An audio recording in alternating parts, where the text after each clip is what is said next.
नमस्कार प्यारे साथियों, एग्जाम मंत्रा के इस प्लेटफॉर्म पे मैं प्रज्ञा पांडे आप सभी लोगों का स्वागत अभिनंदन करती हूँ। ठीक है दोस्तों, आशा है कि आप लोग बढ़िया से एकदम मस्त से पढ़ाई अपनी जारी रखे होंगे। ठीक है, हम यहाँ पे डिस्कशन कर रहे हैं साइंस के बारे में। ठीक है, जितनी भी क्वेश्चन पूछे गए हैं वो हम क्वेश्चन के फॉर्मेट में यहाँ पे डिस्कशन कर रहे हैं। तो ठीक है, हमने अभी तक जो पढ़ा है, जो फॉर्मेट में पढ़ा है, साइंस वाले सेगमेंट में जो पढ़ा है वो क्या पढ़ चुके हैं हम।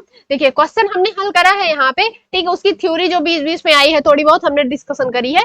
ठीक है, अभी हम क्या पढ़ रहे हैं, अभी हम केमिस्ट्री में जितने भी क्वेश्चन बन सकते हैं उसके फॉर्मेट में यहाँ पे देखेंगे। तो चलिए हम शुरुआत करते हैं यहाँ से। ठीक है, शुरुआत करते हैं। देखिए क्या दे रखा है। देखिए ये क्वेश्चन के फॉर्मेट में आपको बहुत ज्यादा ये काम आने वाला है। ठीक है, आगे देखिए क्या दे रखा है कि पदार्थ का जो परमाणु सिद्धांत है, पदार्थ का जो परमाणु सिद्धांत है डाल्टन ने प्रतिपादित किया।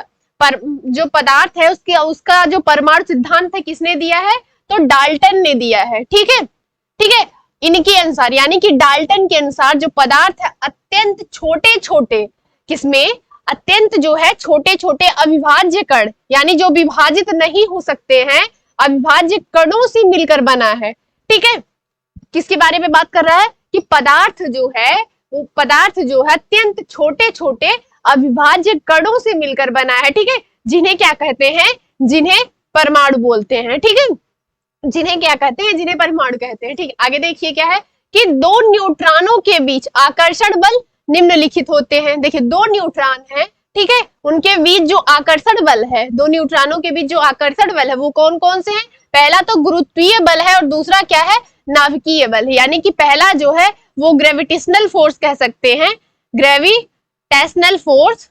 ठीक है, ठीक, और दूसरा जो है वो क्या है, वो क्या है, नाभिकीय फोर्स है। ठीक है, यानी कि न्यूक्लियर फोर्स। ठीक है, ठीक है, आगे देखिए क्या है, क्या दे रखा है कि इलेक्ट्रॉन एक ऋण आवेशित कण है। ठीक है, इलेक्ट्रॉन क्या है, एक ऋण आवेशित कण है। देखिए इलेक्ट्रॉन पे हमेशा माइनस चार्ज आप ऐसे लगाते हैं ना, इसका जो आवेश है, देखिए हम देख लेते हैं पहले, क्योंकि ये क्वेश्चन पूछता है, ये क्वेश्चन पूछ लेता है अक्सर कि जो है, जो क्या है इलेक्ट्रॉन, जो क्या है इलेक्ट्रॉन जो है वो ऋणावेशित कण है। ठीक है, इस पे जो होता है, इस पे जो माइनस चार्ज होता है माइनस 1.6 इंटू 10⁻90 कूलम।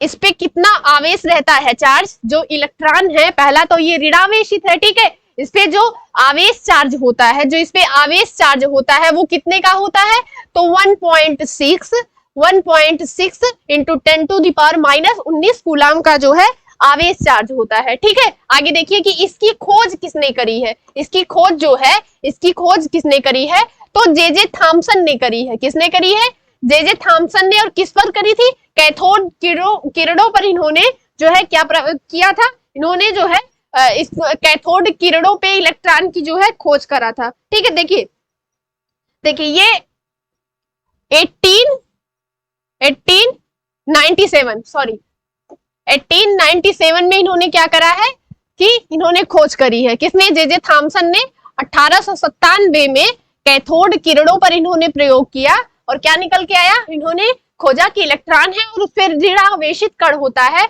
और उसका आवेश कितना है 1.6 इंटू 10⁻⁻19 कूलम का जो है यहाँ पे उसका आवेश चार्ज होता है। आगे देखिए क्या है कि जो कैथोड किरणें हैं, कैथोड जो किरणें हैं वो इलेक्ट्रॉनों की धाराएं होती हैं। जो कैथोड किरणें हैं उन्हीं के द्वारा जो इलेक्ट्रॉन होते हैं वो क्या होते हैं, प्रवाहित होते हैं। और कहाँ पे प्रवाहित होते हैं, कैथोड किरणों में। ठीक है, आगे देखिए क्या है कि सर्वाधिक वैद्युत ऋणात्मक तत्व फ्लूओरीन है। ठीक है, सर्वाधिक जो वैद्युत ऋणात्मक तत्व है वो क्या है, वो फ्लूओरीन है। ठीक है, जबकि सर्वाधिक वैद्युत धनात्मक जो तत्व है वो क्या है, फ्रांसियम को माना गया है। जो सर्वाधिक ऋणात्मक तत्व है वो क्या है, फ्लोरीन है, जबकि सर्वाधिक जो वैद्युत धनात्मक तत्व है वो फ्रांसियम है। ठीक है, आगे देखिए कि किसी तत्व के, क्या दे रखा है कि किसी तत्व के रासायनिक गुण, ठीक है, नाभिक के बाहर विचरण करने वाले इलेक्ट्रॉनों की संख्या द्वारा तय किए जाते हैं। क्या होते हैं, कोई तत्व है, ठीक है, कोई तत्व है, उसके जो रासायनिक गुण है, यानी नाभिक के बाहर जो विचरण करने वाले इलेक्ट्रॉन है, नाभिक के बाहर जो इलेक्ट्रॉन विचरण कर रहे हैं उन्हीं के द्वारा जो है तय किए जाते हैं।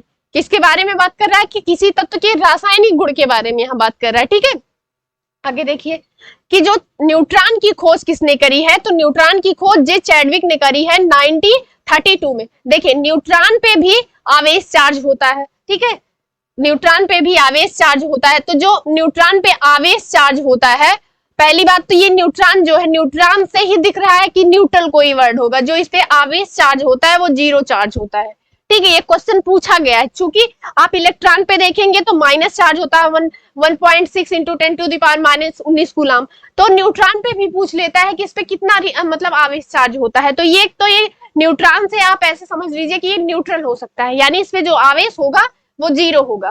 ठीक है, आगे देखिए। अच्छा, इस पे जो इसकी खोज जिसने करी है, जे चैडविक ने करी है, तो 1932 में ये क्वेश्चन पूछता है। ठीक है, तो आगे देखिए, आगे देखिए क्या है, न्यूट्रॉन एक विद्युत उदासीन कण है, यहाँ पे दिया भी है।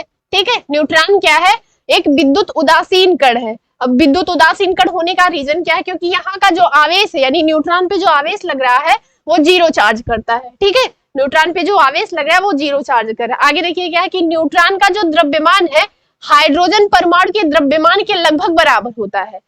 जो न्यूट्रॉन का द्रव्यमान है वो हाइड्रोजन परमाणु के द्रव्यमान के लगभग बराबर होता है, यानी जो न्यूट्रॉन का द्रव्यमान है 1 एटमॉस्फेरिक AMU होता है। ठीक है, और ये हाइड्रोजन यानी कि जो हाइड्रोजन परमाणु है, हाइड्रोजन परमाणु का जो द्रव्यमान है 1 एटमॉस्फेरिक यूनिट होता है।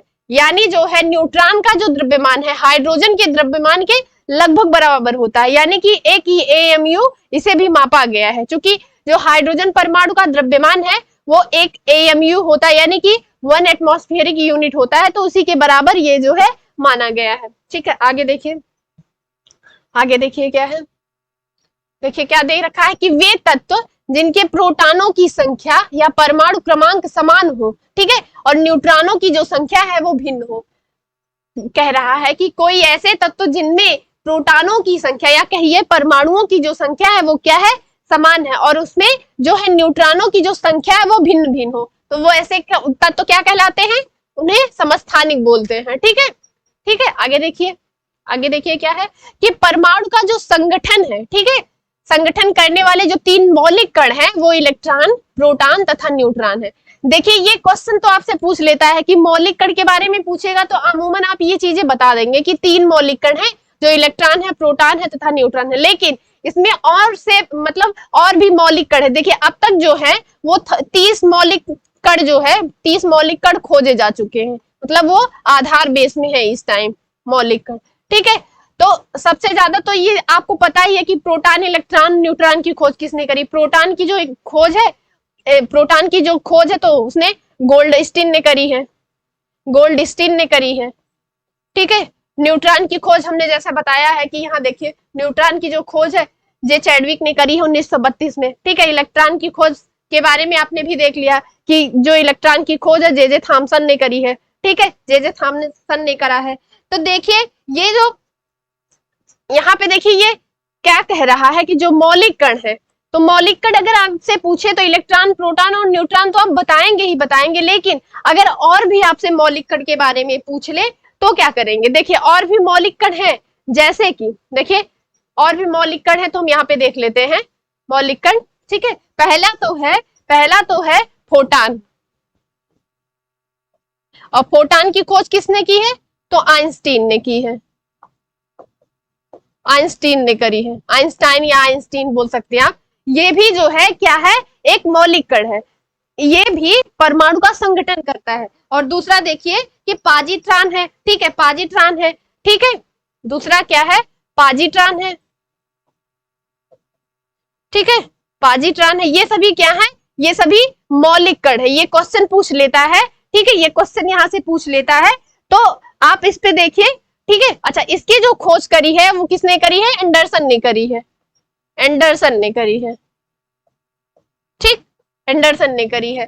फोटॉन के बारे में भी पूछ लेता है, आइंस्टीन है। ठीक है, पॉजिट्रॉन के बारे में पूछ लेता है। अब देखिए और भी क्वेश्चन पूछते हैं, मतलब ये मौलिक कण के बारे में है तो ये पूछता रहता है कि जो न्यूट्रॉनो है, इसी में भी एक तत्व और है, न्यूट्रॉनो, न्यूट्रिनो बोलते हैं इसे, न्यूट्रिनो। ठीक है। तो इसकी जो खोज करी है, न्यूट्रिनो की जो खोज करी है, तो किसने करी है? पाउली ने करी। देखिए आपने पढ़ा होगा कि पाउली का रूल पढ़ा है ना, पाउली ला आपने पढ़ा होगा, तो वो न्यूट्रॉनों की उन्होंने खोज की और उसी पे उन्होंने पाउली ला दिया। ठीक है, आगे देखिए एक और तत्व है, ठीक है, पाई मेसान बोलते हैं। ठीक है, क्या बोलते हैं? पाई मेसान जो है उसकी जो खोज है किसने करी है? तो ये जापान के जो है वैज्ञानिक थे, युकावा नाम के, तो उन्होंने करी है। पाई मेसान के बारे में भी क्वेश्चन पूछ लेता है। ठीक है, पाई मेसान, ठीक है, किसने करी है इनकी खोज? तो युकावा है। कहाँ के हैं ये जापान के हैं। ठीक है, युकावा ने करी थी। आगे देखिए, ये मौलिक कण के बारे में पूछ लेता, चूंकि हमें तीन ही लगभग अमूमन पता होता है ये सारी चीजें, तो इसको ध्यान दीजिएगा थोड़ा सा। आगे देखिए कि इलेक्ट्रॉन की जो खोज है जे थॉमसन ने कैथोड किरणों पे करी है 1897 में। ठीक है, अच्छा, प्रोटॉन की जो खोज है किसने करी है? तो प्रोटॉन की जो खोज है वो गोल्डस्टीन ने करी है। किसने की है? अच्छा, इसी पे देख लीजिए, यहाँ जो प्रोटॉन है, यहाँ दे रखा है कि प्रोटॉन एक धनावेशित कण है। देखिए धनावेशित कण है, जबकि इलेक्ट्रॉन जो है ऋणावेशित कण है। मैंने बताया कि जो इस पे ऋणावेश है 1.6 इंटू 10⁻⁻19 कूलाम का इस पे आवेश चार्ज होता है। ठीक है, किसकी बात कर रहा है? ये इलेक्ट्रॉन की बात कर रहा है। लेकिन यहाँ ये बोल रहा है कि प्रोटॉन जो है एक धनावेशित कण है, तो इस पे जो आवेश चार्ज होगा, ये क्वेश्चन पूछ लेता है कि आवेश चार्ज वाला। ठीक है, तो इस पे ध्यान दीजिएगा, 1.6 इंटू 10⁻, देखिए ये कह रहा है धनावेशित है, यानी इस पे धन चार्ज होगा। ठीक है, 10⁻⁻19 कूलाम। ठीक है, यहाँ कितना आवेश चार्ज हो रहा है? 1.6 इंटू 10⁻⁻90 का कूलाम का जो है आवेश इसमें चार्ज हो रहा है। ठीक है, आगे देखिए क्या दे रखा है कि किसी परमाणु के, ठीक है, किसी परमाणु के नाभिक में उपस्थित न्यूट्रॉनों तथा प्रोटॉनों की संख्या का योग उसकी द्रव्यमान संख्या कहलाती है। क्या कह रहा है कि जो परमाणु है उसके नाभिक में जितने भी प्रोटॉन और न्यूट्रॉन उपस्थित होंगे उनका जो योग होगा, ठीक है, न्यूट्रॉनों और प्रोटॉनों के उपस्थित होने के बाद जो योग उनका निकल के आएगा वो क्या होगा? उस तत्व का जो है या परमाणु का जो है वो क्या होगा? द्रव्यमान संख्या होगा। ठीक है, आगे देखिए कि देखिए क्या बोला है कि नाभिक में यानी न्यूक्लियस में उपस्थित प्रोटॉनों की संख्या को परमाणु क्रमांक कहते हैं। यहाँ पे क्या बोला? द्रव्यमान संख्या के बारे में बोला है। और किसके बारे में बोला? कि प्रोटॉन और न्यूट्रॉनों की संख्या का योग जो होगा वो द्रव्यमान संख्या कही जाएगी। लेकिन अगर नाभिक में उपस्थित जो प्रोटॉनों की संख्या है उसी को क्या बोलेंगे? परमाणु क्रमांक बोलेंगे। ठीक, आगे देखिए कि अमोनिया एक तीक्ष्ण गंध, देखिए अमोनिया का फार्मूला पूछ लेता है NH3। ठीक है, अक्सर ये क्वेश्चन पूछ लेते हैं। ठीक है, छोटी छोटी चीजें बहुत मायने रखती हैं। अमोनिया का फार्मूला पूछ लेता है। ठीक है, ये क्या है? एक तीक्ष्ण गंध वाली रंगहीन गैस है, यानी ये कलरलेस गैस है। ठीक है, यह जल में अति विलेय है, यानी ये घुलनशील है। ठीक है, आगे देखिए क्या बोल रहा है अमोनियम हाइड्रोक्साइड जो है अमोनिया का जलीय विलयन है। अमोनियम हाइड्रोक्साइड जो है वो अमोनिया का क्या है? वो जलीय विलयन है। ठीक है, जो क्षारीय होता है। क्या होता है? क्षारीय होता है। अतः यह लाल लिटमस को नीला कर देता है। ये क्वेश्चन बहुत पूछते हैं। ठीक है, ये क्वेश्चन बहुत पूछते हैं, तो इसको ध्यान दीजिएगा। क्या करता है? कौन है? अमोनियम हाइड्रोक्साइड जो है वो अमोनिया का क्या है? जलीय विलयन है। ठीक है, जो क्षारीय होता है, क्या होता है? जो क्षारीय होता है, अतः यह लाल लिटमस को क्या करता है? यह लाल लिटमस को नीला कर देता है। आगे देखिए क्या है कि एल्यूमिनियम जो है, देखो एल्यूमिनियम का फार्मूला पूछ लेता है। अमूमन तो आप Al लिख देते हैं, लेकिन जो अगर आपसे पूछा जाए, अगर दिया है ऑप्शन में, तो Al2 या Al दोनों लगा सकते हैं। अमूमन लिखते हैं Al2 ही है, हालांकि Al बोलते भी। इसका फार्मूला याद कर लीजिएगा। ठीक है, यह मुक्त अवस्था में पाई जाती है। एल्यूमिनियम क्या है? ये मुक्त यानी स्वतंत्र अवस्था में पाई जाती है। आगे देखिए क्या कह रहा है कि एल्यूमिनियम के जो खनिज है, एल्यूमिनियम के जो मुख्य खनिज हैं, ठीक है, एल्यूमिनियम के जो मुख्य खनिज हैं कौन कौन से हैं? बॉक्साइट है, फेल्सफर है, ठीक है, क्रायोलाइट है। ये क्वेश्चन पूछता है कि एल्यूमिनियम के जो मुख्य खनिज हैं कौन कौन से हैं? तो एल्यूमिनियम के जो मुख्य खनिज माने गए हैं वो है बॉक्साइट है, फेल्सफर है और क्या है? क्रायोलाइट है। ठीक है, आगे देखिए कि जो पीतल जो है वो किसका मिश्रण है? तो देखिए तांबा और जिंक को मिला के, यानी जो है कॉपर प्लस जिंक का जो है मिश्रण है। कौन? पीतल के बारे में यहाँ बात की जा रही है। ठीक है, आगे देखिए कि इसमें तांबा और जिंक का अनुपात गुण के आधार पर अलग अलग रहता है, यानी गुण के आधार पे जो है इनका अनुपात मिलाया जाता है। ठीक है, और किसके बारे में ये बात चल रही है? तांबा और जिंक। ठीक है, जिसके थ्रू पीतल का जो है निर्माण होता है। आगे देखिए कि तांबा जो है मुक्त एवं संयुक्त दोनों अवस्था में पाया जाता है। तांबा जो है मुक्त और संयुक्त दोनों अवस्थाओं में पाया जा रहा है। ठीक है, देखिए आगे क्या है कि जो तांबा है यानी जो कापर है, उसका शोधन जो है विद्युत अपघटनी विधि से किया जाता है। तांबा का जो अगर शोधन किया जाएगा तो तांबा का शोधन किससे होता है? विद्युत अपघटनी विधि से। ठीक है, आगे देखिए हीलियम देखिए हीलियम का गलनांक सबसे कम होता है। हीलियम जो गैस है, ठीक है, हीलियम जो गैस, ये कौन सी गैस है? ये अक्रिय गैस है। ठीक है, अक्रिय गैस कहिए या निष्क्रिय गैस। ठीक है, हीलियम जो है वो अक्रिय गैस है। ठीक है, आगे देखते हैं, ये कह रहा है कि जो हीलियम है वो उसका गलनांक क्या है? उसका गलनांक सबसे कम होता है। ठीक है, उसका गलनांक जो है सबसे कम होता है। ठीक है, आगे देखते हैं, कि देखिए यहाँ हीलियम के बारे में बात कर रहा है। ठीक है, हीलियम के बारे में बात कर रहा है। तो जो हीलियम है, हीलियम जो है वो अक्रिय गैस है, नोबेल गैस भी इसे बोलते हैं। क्या बोलते हैं इसे? नोबेल गैस भी बोलते हैं, नोबेल गैस। ठीक है, ठीक है, आगे देखते हैं क्या है।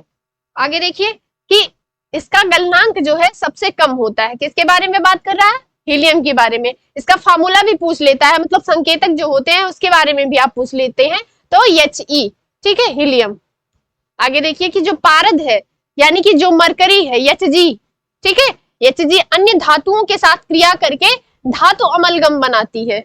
अगर ये सिल्वर के साथ क्रिया करेगी, सिल्वर के साथ अगर Hg क्रिया करती है तो ये सिल्वर आयोडाइड करके, अगर आयोडीन से क्रिया करेगी तो आयोडाइड, अगर जो है मतलब Hg जो सिल्वर से क्रिया करेगी तो जो है सिल्वर अमलगम कुछ सॉरी Ag2 Hg2, मतलब ये अमलगम है। आप कह सकते हैं कि जब ये मिक्स होगी तो एक अमलगम बनाएगी। ठीक है, आगे देखिए कि जंग लोहे के संक्षारण में अहम भूमिका निभाता है। जो जंग है वो लोहे के संक्षारण में क्या करता है? अहम भूमिका निभाता है। कैसे निभा रहा है? देखिए क्या है, ऐसा जल जिसमें नमक उपस्थित हो, लवणीय जल हो। ठीक है, ऐसा जल जिसमें लवण हो यानी कि लवणीय जल हो। ठीक है, उससे जैसे समुद्र का जल है वो क्या है? वो लवणीय जल है। ठीक है, लोहे में शीघ्र जंग लग जाती है। अगर वो उस स्थान का जो जल है वो लवणी हो यानी नमक हो उसमें, तो उसमें शीघ्रता के साथ जंग लग जाती है। ठीक है, आगे देखिए कि लोहे में जंग लगना एक रासायनिक परिवर्तन है। ये क्या है? एक केमिकल रिएक्शन है। ये क्वेश्चन पूछता है, केमिकल रिएक्शन है। ठीक है, केमिकल रिएक्शन है। ठीक है, क्या है ये? लोहे में जंग लगना केमिकल रिएक्शन है, रासायनिक परिवर्तन है। ठीक है, देखिए रासायनिक परिवर्तन का अर्थ ये है कि ऐसी कोई चीज, ठीक है, ऐसी कोई चीज जिससे कोई नई वस्तु नहीं बन रही। जैसे फिजिक्स में होता है तो फिजिक्स में नए तत्व बन जाते हैं। ठीक है, रासायनिक परिवर्तन में कोई नया तत्व नहीं बनता है। ठीक, आगे देखिए कि लोहे पर जंग लगने से लोहे का जो भार है वो क्या हो जाता है? बढ़ जाता है।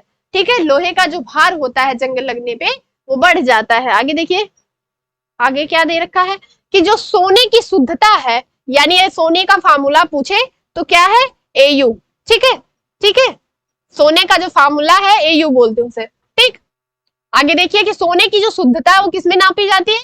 तो कैरेट में मापी जाती है। सोने की शुद्धता किसमें? कैरेट में मापी जाती है। आगे देखते हैं कि देखिए जो है 24 कैरेट का जो सोना है वो शुद्ध सोना माना जाता है।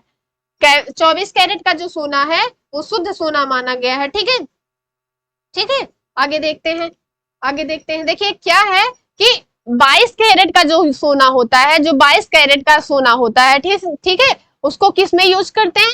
तो वो मतलब आभूषण बनाने में 22 कैरेट सोने का यूज किया जाता है। ये क्वेश्चन पूछता है। ठीक है, ठीक है, आगे देखिए, ठीक है, आगे देखिए। अच्छा, यहाँ पे क्वेश्चन जो दिया रखा यहाँ दे रखा है कि 18 कैरेट के सोने में शुद्ध स्वर्ण का प्रतिशत ठीक है, किस तरीके से निकालते हैं। तो ये फार्मूला दिया है कि अगर 18% का जो 18 कैरेट का जो सोना है, ठीक है, उसमें शुद्धता अगर हमें निकालनी है तो हम कैसे निकालेंगे, 18 इंटू 100/24, यानी 24 जो है 24 कैरेट का जो सोना है वो शुद्ध माना जाएगा।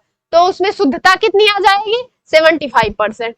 ठीक है, अगर हम देखिए यहाँ 22 कैरेट के सोने का आभूषण निकाला जाता है। ठीक है, तो यहाँ अगर हम देखें 22 का, क्योंकि 22 जो कैरेट है उसी का आभूषण बनता है।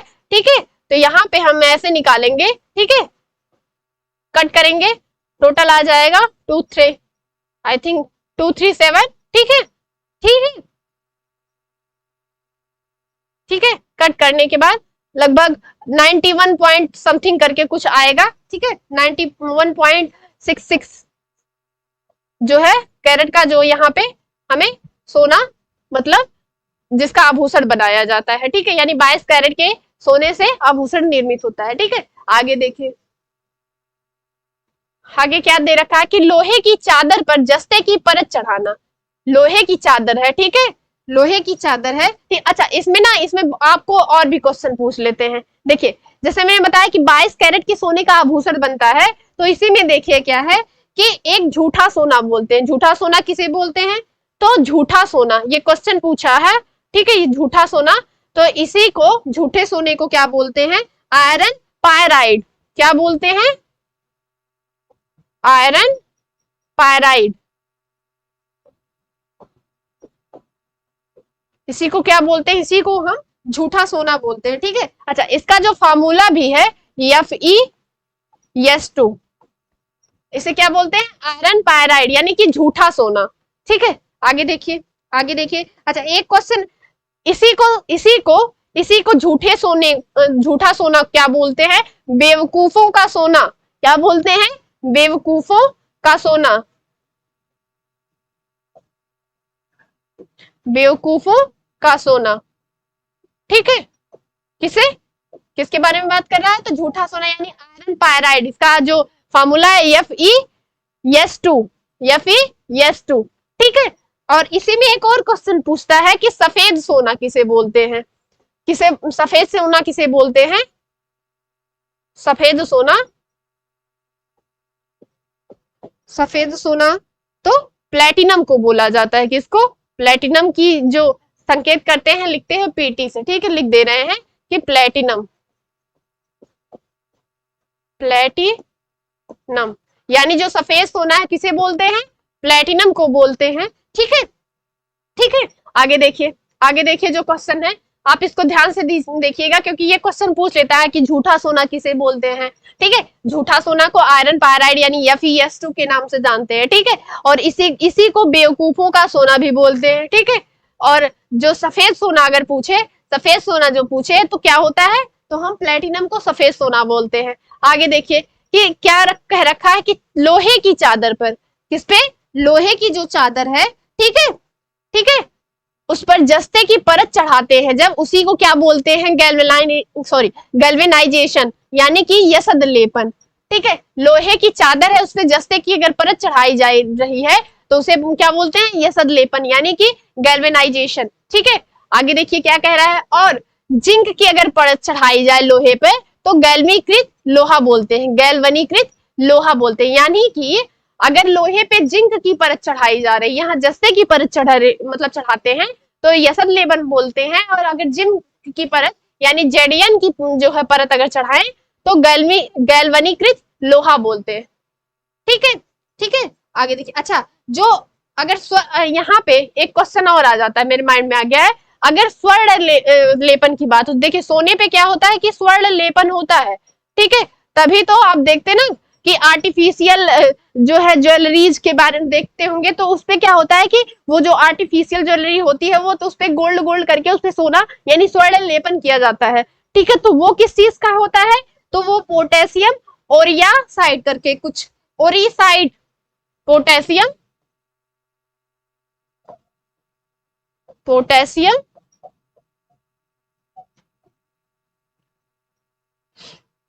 यहाँ पे लिख दे रहे हैं क्योंकि ये बढ़िया से दिख नहीं रहा है, स्वर्ण लेपन।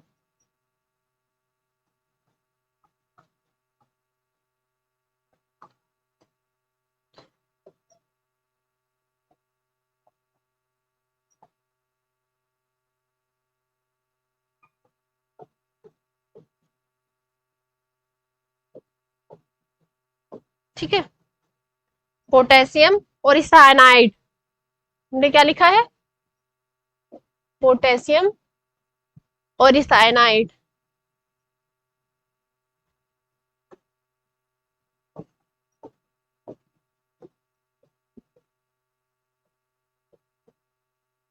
ठीक है, तो स्वर्ण लेपन किससे होता है, पोटेशियम और साइनाइड से। ठीक है, आगे देखिए, आगे बढ़ते हैं, आगे क्या है, कांच एक अक्रिस्टलीय ठोस पदार्थ है। कांच क्या है, कांच यानी ग्लास जो है, ग्लास जो है इसे ग्लास बोलते हैं। ग्लास क्या है, क्रिस्टलीय ठोस पदार्थ है, जिसमें क्रिस्टल ना हो।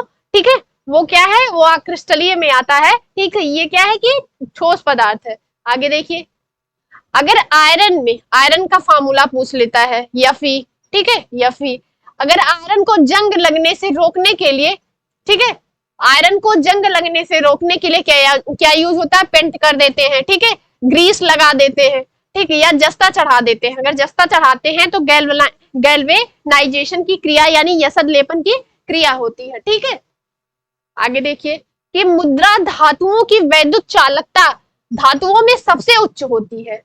देखिए, मुद्रा धातुओं की जो वैद्युत चालकता है वो धातुओं में सबसे उच्च होती है। जैसे जिसमें सिल्वर की वैद्युत चालकता जो है सबसे ज्यादा मानी गई है। ठीक है, और उष्मा चालकता तत्वों में सबसे उच्च होती है। क्या बोल रहा है कि अगर मुद्रा धातुएं हैं तो उनमें जो है वैद्युत चालकता जो है सबसे ज्यादा, यानी धातुओं में सबसे ज्यादा रहेगी। जैसे सिल्वर की वैद्युत चालकता सबसे ज्यादा है। ठीक है, और उष्मा की जो चालकता है वो तत्वों में भी सबसे ज्यादा उच्च पाई जाती है। ठीक है, यानी हाई पाई जाती है। आगे देखिए क्या है, वैद्युत चालकता का जो क्रम है, यानी उच्च तत्वों के क्रम में, यानी सबसे उच्च जो वैद्युत चालक वाले तत्व है वो कौन है, पहले क्या है, मतलब चांदी यानी कि एजी। ठीक है, फिर क्या है, तांबा, ठीक है, एल्यूमिनियम, ठीक है, इस्पात यानी स्टील बोलते हैं, तो हालांकि स्टील ही बोल देते हैं, इनका जो क्रम है ऐसे होगा। ठीक है, इस्पात। ठीक, आगे देखते हैं कि कांसा यानी जो ब्रॉन्ज है, ब्रॉन्ज जो है तांबा और टिन का क्या है, मिश्र धातु है। कांसा जो है वो तांबा यानी कापर प्लस टिन, टिन, ठीक है, टिन का जो है क्या है, मिश्र धातु है।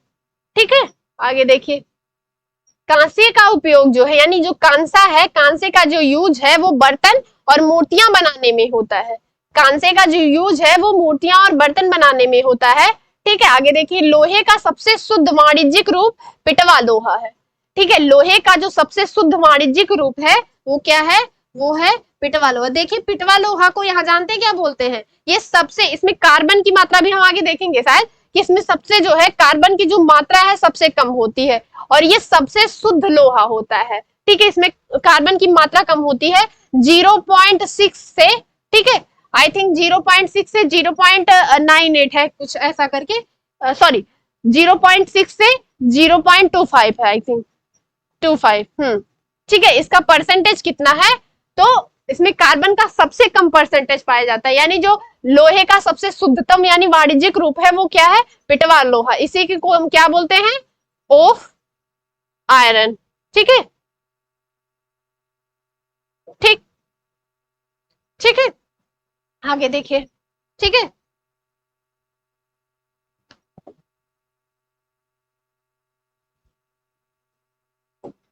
इसी को क्या बोलते हैं, रोफ आयरन, WROUGH। ठीक है, आगे देखिए क्या है, अच्छा नीचे दिया भी है कि पिटवा जो लोहा है वो लोहे का सबसे शुद्ध रूप है।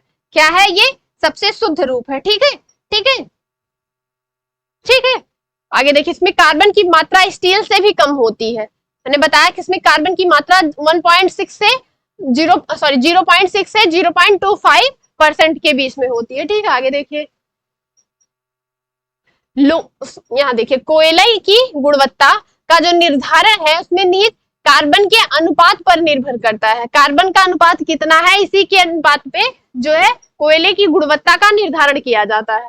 देखिए आगे क्या है कि लिग्नाइट को भूरा कोयला कहते हैं। किसको, लिग्नाइट को भूरा कोयला कहा जाता है। आगे देखिए कि विद्युत चुंबक के रूप में लोहा, स्टील, निकिल, कोबाल्ट आदि का प्रयोग किया जाता है। किन किन का प्रयोग होता है, लोहे का होता है, स्टील का होता है, निकिल का यूज होता है, ठीक है, कोबाल्ट जो है यूज किया जाता है, ठीक है। आगे देखिए कि तांबा का जो प्रयोग है, यानी जो तांबा है, कापर है, वो विद्युत चुंबक के रूप में नहीं किया जा सकता, उसका यूज जो है विद्युत चुंबक के रूप में नहीं किया जाता। आगे देखिए कि पोर्टलैंड सीमेंट, ठीक है, पोर्टलैंड सीमेंट में जिप्सम यानी कापर सल्फेट, ठीक है, इसका फार्मूला है CaSO4 का CaSO4 इंटू 2H2O, ठीक है, मिलाने से क्या बन जाता है कि सीमेंट की उत्कृष्टता जो है वो बढ़ जाती है, ठीक है। किसमें, पोर्टलैंड सीमेंट में अगर हम जिप्सम मिला देते हैं, जिप्सम का फार्मूला पूछ लेता है आपसे, तो जिप्सम अगर मिला देते हैं तो सीमेंट की जो उत्कृष्टता है, यानी जो इसकी उपयोगिता है या कहीं इंपॉर्टेंस है, वो बढ़ जाती है, ठीक है। देखिए आगे क्या बोल रहा है कि सीमेंट की जो खोज किसने करी है, जोसेफ SP डिन ने 1824 में, किसने करी है, तो जोसेफ SP डिन ने करी है, ठीक है। किसमें करी है, 1824 में उन्होंने करा है, ठीक है। आगे देखिए पोर्टलैंड सीमेंट के बारे में हमने पढ़ लिया है, ठीक है। आगे देखते हैं। अच्छा, इसी में देखिए जिप्सम को ही क्या बोलते हैं, जिप्सम को ही जो है प्लास्टर ऑफ पेरिस, CA, देखिए इसमें पूछ लेता है प्लास्टर ऑफ पेरिस का फार्मूला CaSO4 का whole thrice into half H2O होता है, जल के जो अणु है वो हाफ होते हैं, ठीक है। ये प्लास्टर ऑफ पेरिस है, प्लास्टर ऑफ पेरिस। अब ये पेरिस से जैसे ज्ञात होता है कि ये पेरिस में बहुत ज्यादा मिलता था, इसी वजह से इसको प्लास्टर ऑफ पेरिस कहा गया है, ठीक है, फार्मूला पूछ लेता है, ठीक है। आगे देखते हैं। आगे देखिए कि प्लास्टर ऑफ, अच्छा, इसी को कैल्शियम सल्फेट, ठीक है, हेमीहाइड्रेट, इसका जो केमिकल नेम है calcium sulphate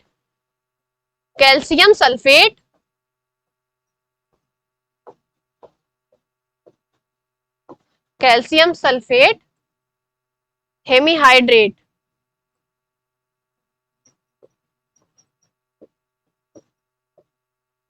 calcium sulphate hemihydrate, इसी का जो है केमिकल नेम है, यानी ये बोल देते हैं CaSO4 इंटू हाफ H2O, ठीक है, इंटू हाफ H2O। आगे देखिए इसी को प्लास्टर ऑफ पेरिस बोलते हैं। आगे देखिए कि सीमेंट का जो रंग है, ठीक है, उसका जो कलर है, ठीक है, उसका जो कलर है वो ब्रिटिश तट पर यानी कि इंग्लैंड के तट पर, ठीक है, ब्रिटिश तट मतलब इंग्लैंड का तट, ठीक है, पोर्टलैंड के द्वीप पर, यानी इंग्लैंड में पोर्टलैंड नामक का द्वीप है, उसी पे वहां से उत्खनन किया गया था जो पत्थर, ठीक है, उसी के समान होने के कारण, ठीक है, उन्होंने इसका जो नाम है पोर्टलैंड सीमेंट रखा। किसने खोज करी, देखिए यहाँ पे दिया है कि सीमेंट जो थी, पोर्टलैंड सीमेंट की खोज जोसेफ SP डिन ने 1824 में करी थी, और उन्होंने इसका नाम जो रखा वो पोर्टलैंड सीमेंट रखा। और क्यों, क्योंकि इंग्लैंड में ब्रिटिश तट पे पोर्टलैंड द्वीप था, उसी के नाम पर इन्होंने पोर्टलैंड सीमेंट रखा। आगे देखते हैं कि जो पोर्टलैंड सीमेंट है, ठीक है, उसमें 35% फ्लाई एश। अब ये फ्लाई एश क्या है, देखिए कोयला जब जलता है, ठीक है, कोयला जलाने के बाद जो राख प्राप्त होती है उसे क्या बोलते हैं, उसी को फ्लाई एश बोलते हैं, ठीक है, ये कोयले जलाने से होता है, कोयले जलाने के बाद जो तत्व बचता है, ठीक है, उसी को फ्लाई एश बोलते हैं, ठीक है। आगे देखिए कि जो वातावरणीय प्रदूषण उत्पन्न करता है, फ्लाई एश जो है वो क्या करता है, इन्वायरमेंटल पॉल्यूशन जो है उत्पन्न करता है, ठीक है। आगे देखते हैं। आगे देखिए कि देखिए बिजली की स्त्री यानी जो प्रेस है, प्रेस में अभ्रक के ऊपर, ठीक है, यानी मीका के ऊपर नाइक्रोम का जो है तार लिपटा दिया जाता है, ठीक है।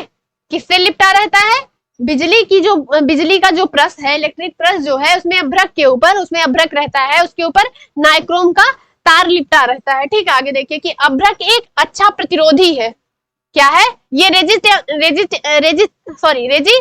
है, किसका, तो इलेक्ट्रिक का रेजिस्टेंस है, ठीक है। तो देखिए क्या करता है, जो ऊंचे ताप पर भी नहीं पिघलता, यानी अगर ज्यादा ताप भी दे दिया जाए, इसके ताप से भी ज्यादा जितना इसकी सहन शक्ति है, तो वो उससे के ऊपर भी जो ये उस पे पिघलता नहीं है, ठीक है। देखिए आगे दे रखा है कि जब नाइक्रोम के तार में धारा प्रवाहित की जाती है, ठीक है, तो क्या होता है, वह गर्म हो जाता है, नाइक्रोम जो है गर्म हो जाता है, जिससे आवरण भी गर्म हो जाता है, ठीक है, उसका जो आवरण है वो भी गर्म हो जाता है, जिसके कारण कपड़े जो है वो प्रेस हो जाते हैं, ठीक है। आगे देखिए, ग्रेफाइट का जो यूज है, ग्रेफाइट क्या है, ये कोयले का अपरूप है, ठीक है, ये पेंसिल बनाने में प्रयुक्त किया जाता है, ठीक है, सॉरी मैंने कोयला बोला था, सॉरी कार्बन का जो है अपर रूप है, ठीक है। कौन किसके बारे में बात कर रहा है, तो ग्रेफाइट जो है वो कार्बन का जो है अपर रूप होता है, ठीक। आगे देखते हैं कि अग्निशमन जो वस्त्र है, यानी कि जो आग बुझाते हैं उनको एक जो है कपड़ा दिया जाता है, ठीक है, अग्निशमन वस्त्र बोलते हैं। उसमें क्या होता है, उसको जो है एस्बेस्टस से बनाते हैं, ठीक है, एस्बेस्टस से बनाते हैं।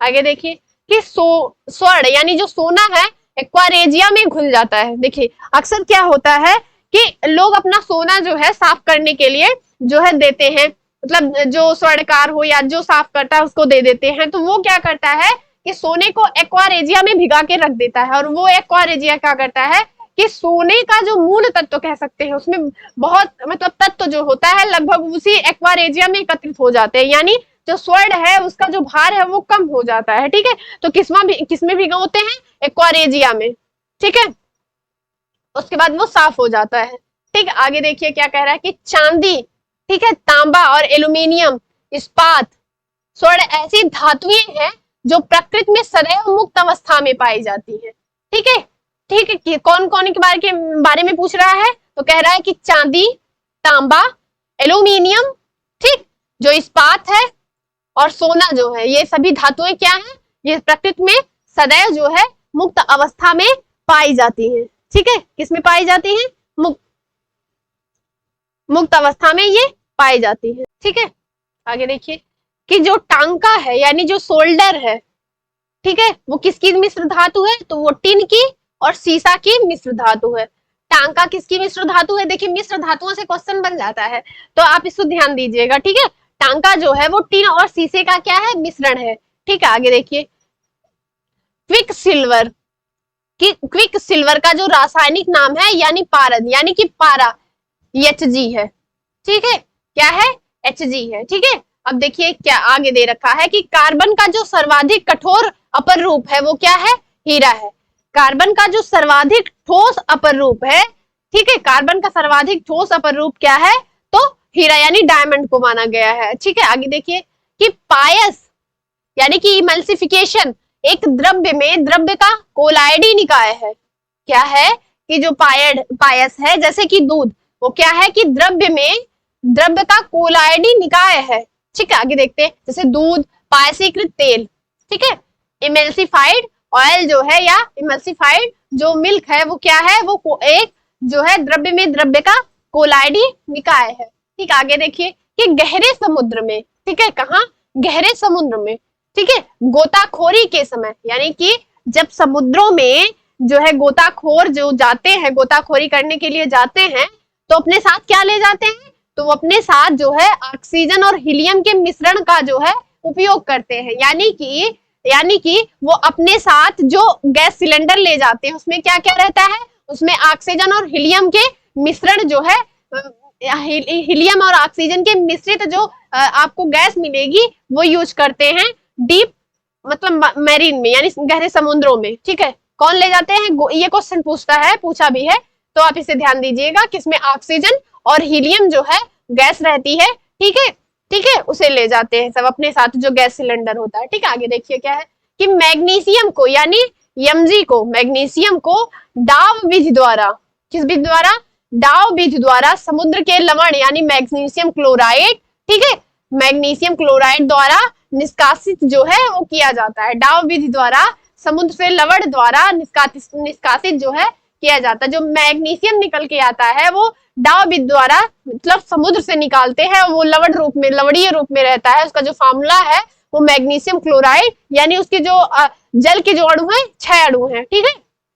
आगे देखिए समुद्र के जल का शोधन करने के लिए, ठीक है, किसके बारे में बात कर रहा है, तो यहाँ बात कर रहा है कि समुद्र के जल का जो शोधन है, ठीक है, शोधन करने के लिए सामान्य रूप से क्या यूज करते हैं, आसवन विधि, ठीक है, डिस्टिलेशन जो विधि है यानी आसवन विधि है उसको प्रयोग में लाया जाता है। यानी समुद्र के जल का अगर हमें शोधन करना हो, अगर समुद्र का जो जल है अगर उसे पीने योग्य हमें बनाना हो तो हम कौन सी विधि प्रयोग में लाएंगे, तो हम आसवन विधि से उसे प्रयोग में लाने योग्य बनाएंगे, ठीक है।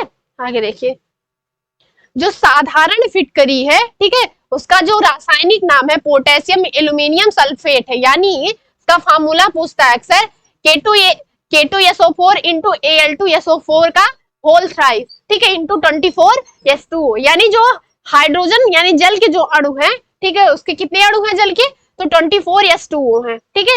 अच्छा, इसका इसी को एलम बोलते हैं, ठीक है, इसका इंग्लिश में नाम एलम है, ठीक है। यानी फिटकरी जो है, फिटकरी का जो केमिकल नेम है जो वो क्या है, केमिकल जो नेम है वो पोटेशियम एल्यूमिनियम सल्फेट, यानी उसका जो फार्मूला है वो क्या है, K2SO4 इंटू Al2, ठीक है, Al2, ठीक है, SO4 का होल थ्राइस इंटू 24S2O, ठीक है। आगे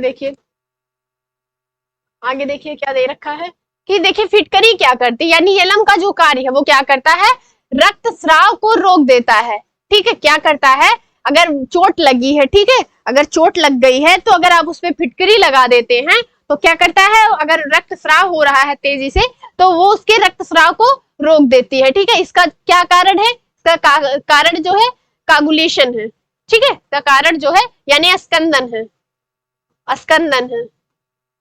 ठीक है। स्कंदन के कारण जो है ब्लड का जो बहना होता है वो रुक जाता है, ठीक है, ब्लड का जो बहना होता है वो रुक जाता है, ठीक है।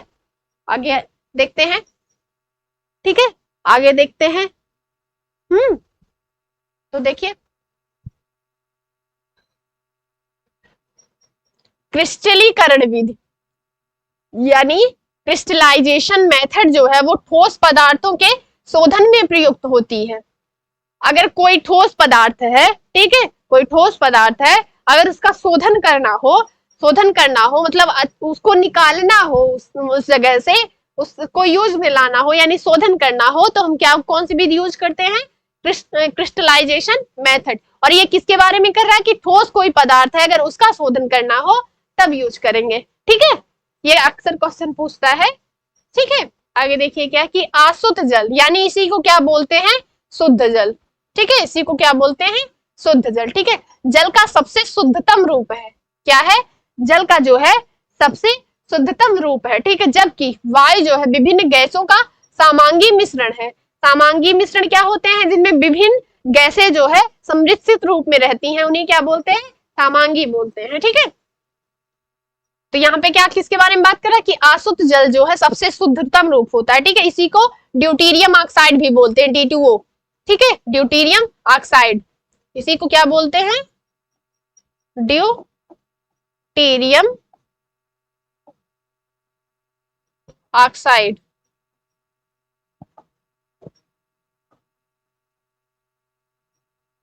ठीक है। आगे देखते हैं कि एल्कोहल जो है, ठीक है, एल्कोहल का आपसे फार्मूला पूछ लेता है, CH3COOH, क्या है, CH3COOH, ठीक है। एल्कोहल का जो फार्मूला है इसी को एथिल एल्कोहल बोलते हैं, ठीक है। अक्सर ये क्वेश्चन पूछ लेता है, कंफ्यूजन हो जाता है, एथिल एल्कोहल, ठीक, CH3COOH, ठीक है। आगे देखिए क्या कह रहा है कि अल्कोहल जो है वो जल मिश्रण से जल को आसवन द्वारा, यानी कि अगर जल के मिश्रण में, ठीक है, जल है, ठीक है, सॉरी, जल के मिश्रण में अल्कोहल है तो उसे आसवन द्वारा जल को अलग किया जा सकता है, ठीक है। क्या बोल रहा है कि अल्कोहल जो है जल मिश्रण से जल को आसवन द्वारा अलग कर सकता है या किया जा सकता है, ठीक है। आगे देखिए कि सर्वप्रथम पहली बार जो है नीदरलैंड ने 1893 में ओजोन का प्रयोग जल उपचार में किया। कहाँ पे हुआ था कि पहली बार जो है नीदरलैंड जो है उसने क्या करा था कि वर्ष 1893 में ओजोन जो गैस है, ओजोन गैस का जो प्रयोग है वो जल के उपचार में यूज किया था, ठीक है। आगे देखिए ओजोन का प्रयोग जल उपचार में विसंक्रमण और ऑक्सीकरण के लिए किया जाता है। यानी ओजोन का जो यूज होता है वो जल के उपचार में, यानी कि विसंक्रमण मतलब उसे बैक्टीरिया से रहित करने के लिए, ठीक है, बैक्टीरिया उसमें से निकालने के लिए ओजोन गैस का जो है यूज किया जाता है, ठीक है, और उसका ऑक्सीकरण भी किया जाता है, ठीक है। आगे देखिए, ग्लूकोज जो है C6H12O6 यानी इसी को ग्लूकोज बोलते हैं। ग्लूकोज जो है हेक्सोज शर्करा का एक प्रकार है, ठीक है। हेक्सोज शर्करा का अर्थ क्या है, देखिए ग्लूकोज के जो अणु है, जो ग्लूकोज का अणु है वो क्या है, 6 अणु यहाँ पे मिल रहा है, ठीक है, 6 अणु यहाँ पे मिल जाता है। देखिए आप जब इसको वो करते हैं, जब ये संतुलित रूप में रहता है तो 6C, ठीक है, 6C6H12O6 ये फार्मूला ऐसा रखता है। तो उसका जो संतुलित रूप में अगर देखते हैं तो उसके पास कितने अणु हो जाते हैं, 6। तो यही बोल रहा है कि ग्लूकोज जो है हेक्सोज जो शर्करा है, ठीक है, हेक्सोज शर्करा का एक प्रकार है, ठीक है। आगे देखते हैं कि ग्लूकोज को डेक्सट्रॉन या ग्रेप्स शुगर भी बोलते हैं। क्या बोलते हैं इसको ही, डेक्सट्रॉन या ग्रेप्स शुगर। देखिए ये ग्रेप्स शुगर क्यों बोलते हैं, ठीक है, ग्रेप्स शुगर इस वजह से बोलते हैं क्योंकि ये अंगूरों से भी प्राप्त की जाती है, ग्लूकोज जो है अंगूरों से भी प्राप्त की जाती है, ठीक है, तो ये इसी वजह से इसे ग्रेप्स शुगर के नाम से भी जानते हैं। आगे देखिए, अच्छा दिया भी यहाँ पे है, ग्लूकोज का जो आणविक सूत्र है वो C6, ठीक है, C6H12O6 है, ठीक है, आणविक जो सूत्र है वो क्या है ग्लूकोज का, तो C6H12O6, ठीक है। अक्सर ये क्वेश्चन पूछता है तो आप ध्यान दीजिएगा। आगे देखते हैं, देखिए क्या दे रखा है कि शुष्क बर्फ, ठीक है, शुष्क बर्फ कार्बन डाइऑक्साइड का ठोस रूप है, CO2 का ठोस रूप है, ठीक है। यह गैस अग्निशमन में प्रयुक्त होती है, ठीक है, अग्निशमन में जो है प्रयुक्त होती है, यानी कार्बन डाइऑक्साइड के बारे में बात कर रहा है। अक्सर ये क्वेश्चन भी पूछा जाता है कि अग्निशमन में यूज होने वाली जो गैस है तो कौन है, उसका क्या रूप है, तो जो है कार्बन डाइऑक्साइड का जो ठोस रूप है, सॉरी शुष्क रूप है, ठीक है, शुष्क रूप है, उसे हम अग्निशमन में यूज करते हैं, ठीक है। आगे देखते हैं, आगे देखिए कि जिस जल में साबुन घुलने पर झाग देता है, यानी जो जल जो है, ठीक है, जिस जल में साबुन अगर घोल दिया जाए, ठीक है, अगर साबुन उसमें घोल दिया जाए तो वो क्या हो जाता है, वो मृदु जल रहता है, ठीक है, जिसमें साबुन नहीं घुलता।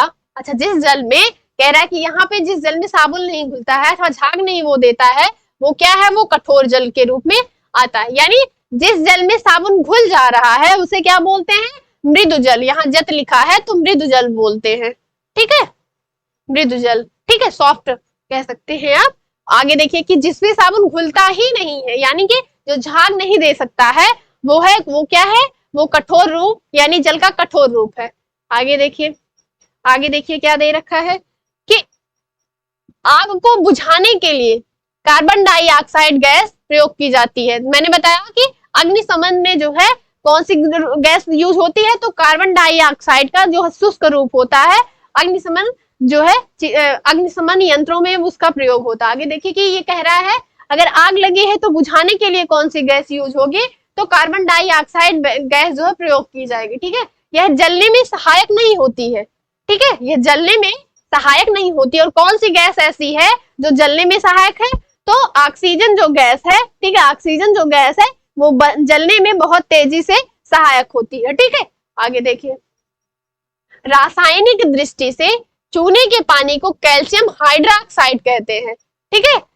क्या बोलते हैं, क्या बोलते हैं, रासायनिक दृष्टि से अगर देखा जाए तो चूने का जो पानी है, चूने का जो पानी है उसे क्या बोलते हैं, कैल्शियम हाइड्रोक्साइड है, जिसका जो रासायनिक सूत्र है, जो उसका रासायनिक सूत्र है वो क्या है, CaOH का होल ट्वाइस। उसका जो रासायनिक सूत्र है वो क्या है, CaOH का होल ट्वाइस, यानी कैल्शियम हाइड्रोक्साइड, ठीक है। आगे देखिए, ये क्वेश्चन पूछता है अक्सर कि जो है चूने के पानी को क्या बोलते हैं, इसका फार्मूला पूछ लेता है, तो आप क्या बोलेंगे, कैल्शियम हाइड्रोक्साइड, और इसका जो फार्मूला है यानी केमिकल जो फार्मूला है वो CaOH का होल ट्वाइस है, कैल्शियम हाइड्रोक्साइड, ठीक है। आगे देखते हैं, आगे देखते हैं, ठीक है, आगे देखते हैं।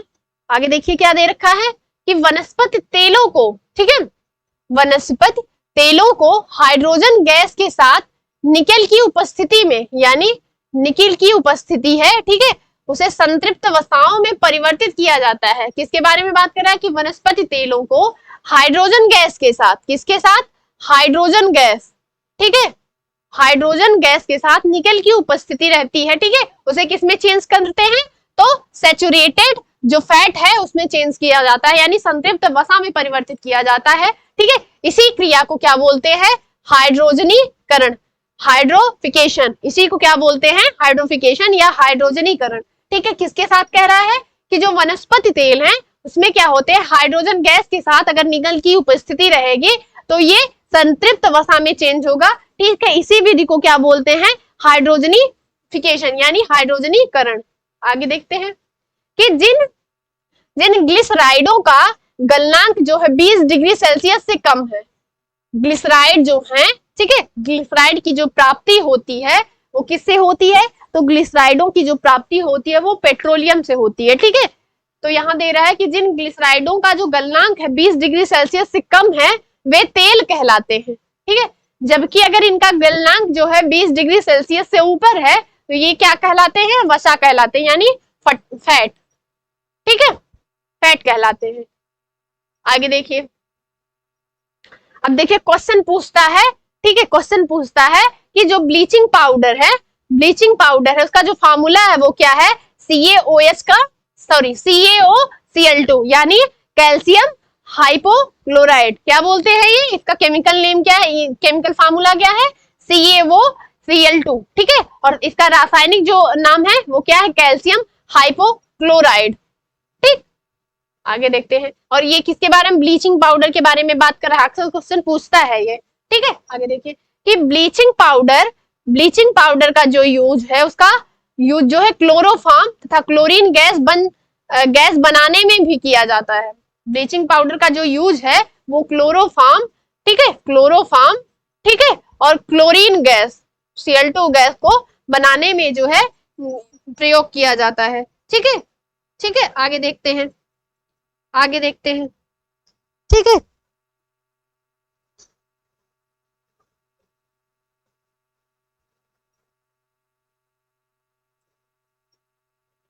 इसी में आगे देखते हैं, आगे क्रम में देख लेते हैं, ठीक है। जो ब्लीचिंग पाउडर है उसका जो प्रयोग है वो क्या है, क्लोरोफॉर्म तथा क्लोरीन गैस बनाने में उसका यूज किया जाता है, CaCl2 बोलते हैं क्लोरोफॉर्म, ठीक है। आगे देखिए, आगे देखते हैं, क्लोरोफॉर्म का जो फार्मूला है, क्लोरोफॉर्म का जो फार्मूला अक्सर पूछ लेते हैं, CaCl2, क्लोरोफॉर्म का जो फार्मूला है, मतलब ये क्या है, ये केमिकल फार्मूला है, यानी कि रासायनिक जो सूत्र है वो क्या है, CaCl2, ठीक है। ब्लीचिंग पाउडर का यूज जो है वो क्लोरोफॉर्म तथा क्लोरीन गैस के बनाने में भी यूज होता है। आगे देखिए,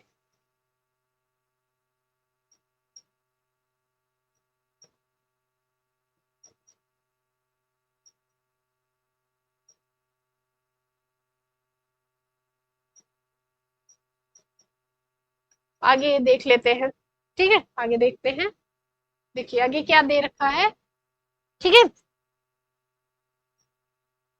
इसी में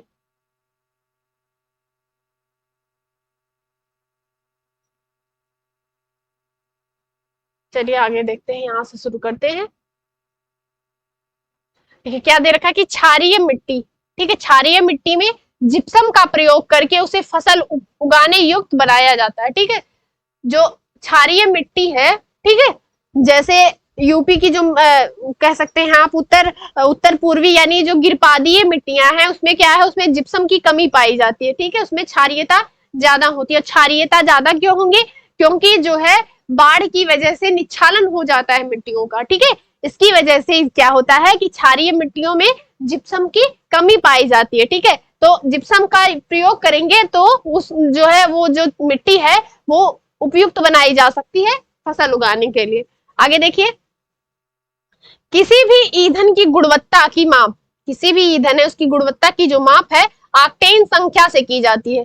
देखिए आप एलपीजी लेते हैं ना, एलपीजी गैस यूज करते हैं तो उसकी जो गुणवत्ता है उसकी माप किसमें की जाती है, तो ऑक्टेन जो संख्या होती है उसी के थ्रू उसकी माप की जाती है। ठीक है, आगे देखिए तो यहाँ पे दिया गया है एलपीजी के मुख्य अवयव कौन कौन से, तो ब्यूटेन और आइसोब्यूटेन। आइसोब्यूटेन आपको यहाँ दिख रहा है लेकिन नाम है आइसोब्यूटेन। क्या है, आइसोब्यूटेन।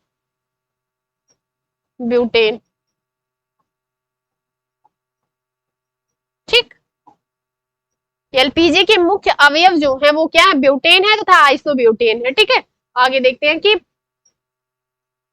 अच्छा एलपीजी का फुल फॉर्म भी पूछ लेता है तो क्या है, पेट्रोलियम लिक्विफाइड, मतलब लिक्विफाइड पेट्रोलियम गैस। ठीक है, लिक्विफाइड पेट्रोलियम गैस।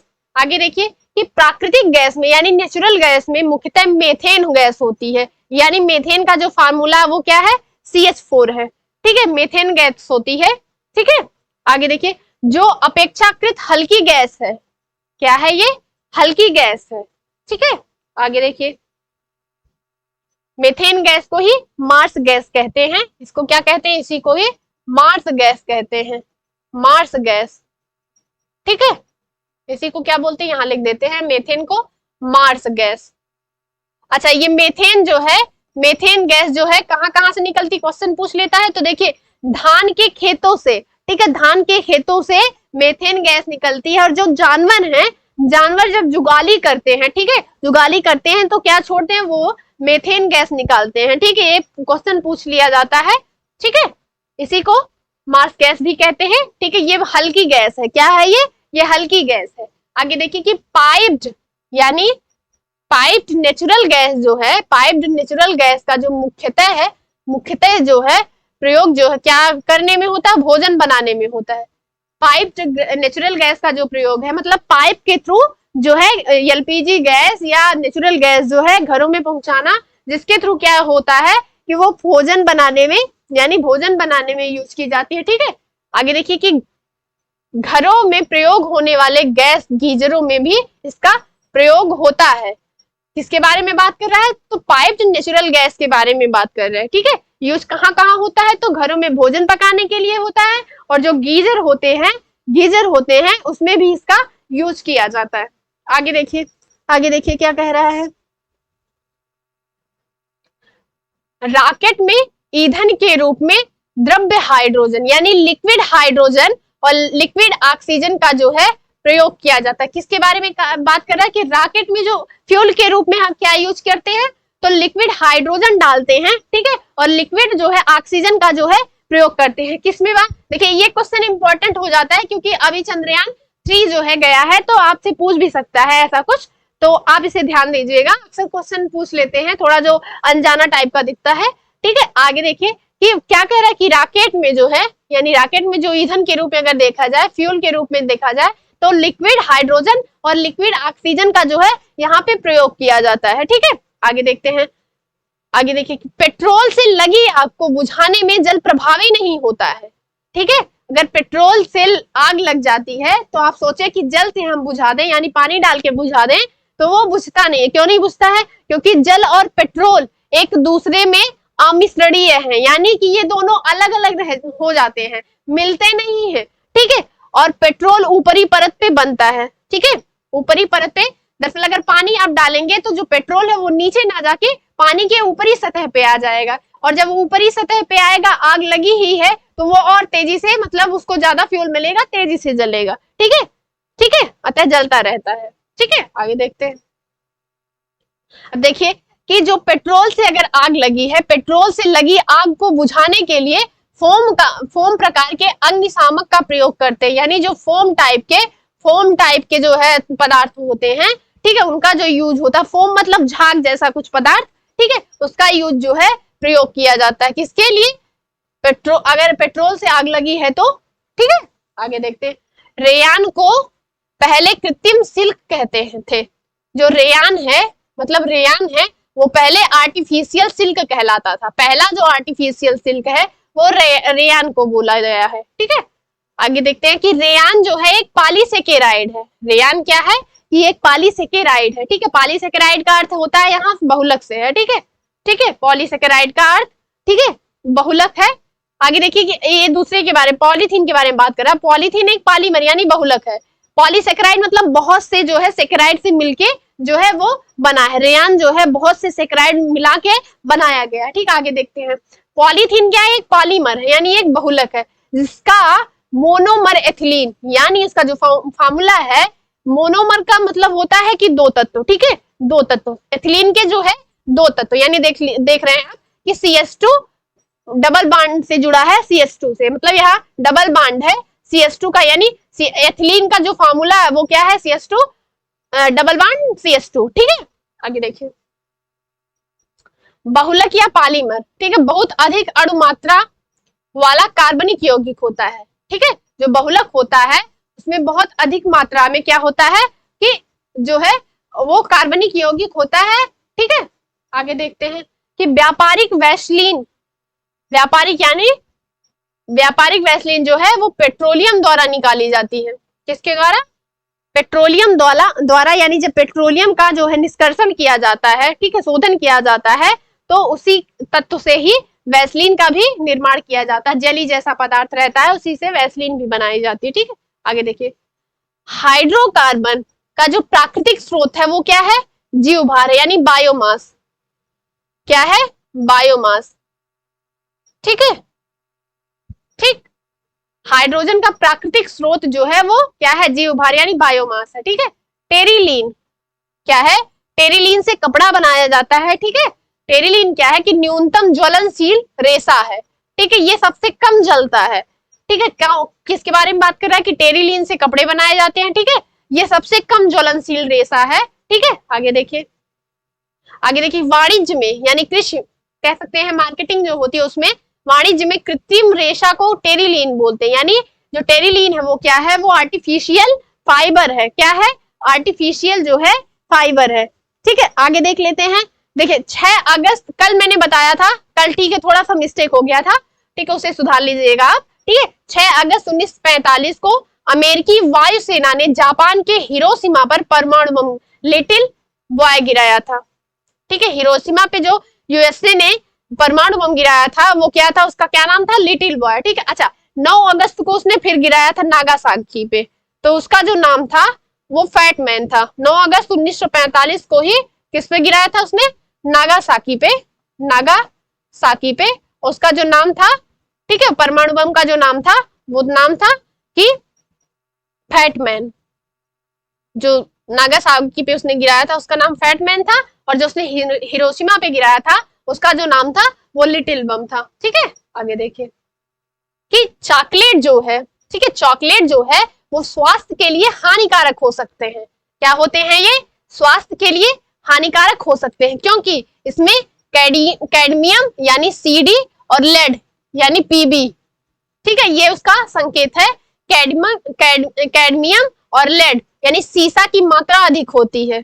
चॉकलेट में क्या होता है कि कैडमियम और लेड की जो मात्रा होती है वो अधिक होती है, इसी वजह से क्या होता है, ये जो है स्वास्थ्य के लिए हानिकारक हो सकता है और ये कैंसरस भी हो सकता है। ठीक है, ठीक है, आगे देखिए कि नाभिकीय ऊर्जा, ठीक है, यानी न्यूक्लियर एनर्जी जो है ऐसी ऊर्जा है जो प्रत्येक परमाणु में अंतर्निहित होती है।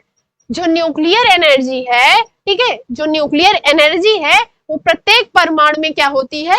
अंतर्निहित होती है। ठीक है, आगे देखिए कि सभी मौजूदा नाभिकीय ऊर्जा संयंत्रों में, ठीक है, सभी मौजूदा नाभिकीय ऊर्जा संयंत्रों में विखंडन का प्रयोग होता है, यानी नाभिकीय विखंडन। ठीक है, इसको आप मैंने मुझसे शायद कल थोड़ी गलती भी हो गई थी, तो आप इसे सुधार लीजिएगा।